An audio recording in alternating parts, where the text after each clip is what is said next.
QuickBooks Pro Plus Desktop 2022 OneNote presentation. Let's get into it with Intuit's QuickBooks Pro Plus Desktop 2022.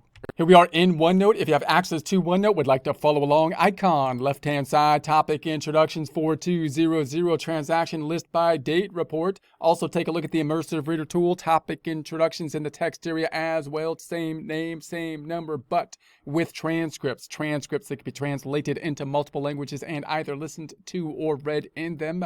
Same name and number as presentations as well. Topic, introductions designed to give an introduction to the topic, provide screenshots, links where applicable, give accounting background to complement the presentations, and can be used to follow along with the presentations if you don't have access to the software at that time.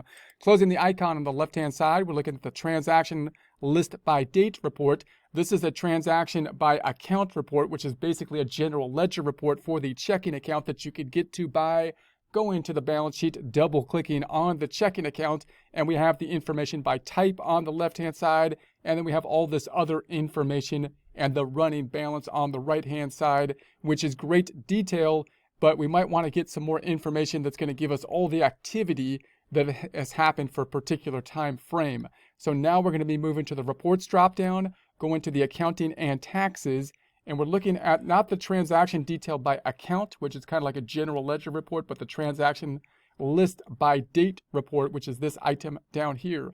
You can also get there by going to the report center up top to the accounting and taxes on the left-hand side. We're looking at, this is the journal report. This report is similar to the transaction detail that we're looking at by date, but it's going to give you the debits and credits. So it's going to be a bit longer of a report.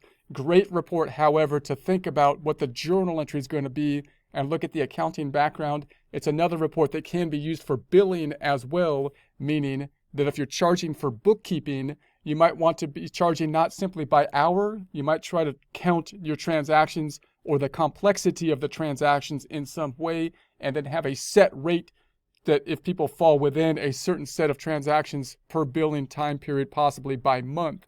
And you can use the journal entries, which are a bit more complex because it'll give you more details in longer transactions. Or you can use the transaction list by date, which is going to be this report, which is a little bit, gives you the transactions in a little bit more condensed format, which is a great format as well, because then you can count the transactions, but you don't have those complex transactions. Like some transactions like payroll are going to be more complex and you might want to charge more for them. For example, if you count all the line items in each transaction and try to set your billing around that, then you could take into consideration the more complex types of journal entries. But in any case, this report is a great tool for analyzing someone else's work, for reviewing someone's work to see how much has been done, for possibly giving to a supervisor or to a client to show the work and the detail that has been done. Possibly could be used for the billing process as well, and is a great tool when you're working through a practice problem like this, so that you could see what the activity is. So we got the type, we got the date, we got the number, we got the name, we got the memo, we've got the account, the class, the split, which is going to be the other account that's going to be impacted, and then the amount. So then you can see the types. You can sort this report by types, and then this is going to be a type that's going to be in place by date. So this is the activity that's sorted or in place by date and showing the types that are in place. If you look at the balance in terms of the balance sheet or income statement or the trial balance before the transaction list by date report, and then you look at another point in time, like you run the report for say the end of November, and then you run the report till the end of December, then you can then look at this detail, which will basically be this activity that has happened between that time frame, and you can see how you got from point A basically to point B with a report such as this. We will use this report when we go through our practice problem to kind of review our work. It's a great tool. You can also practice sorting and filtering these reports by going to Customize, Filter. You can filter most commonly by the type, and then you can filter by type, and here's all the invoices and sales receipts that were in place during this time frame.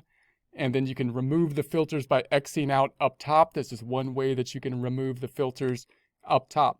So quite useful report. We'll take a look at them at the end of each of our sections in our practice problem when we do our data input.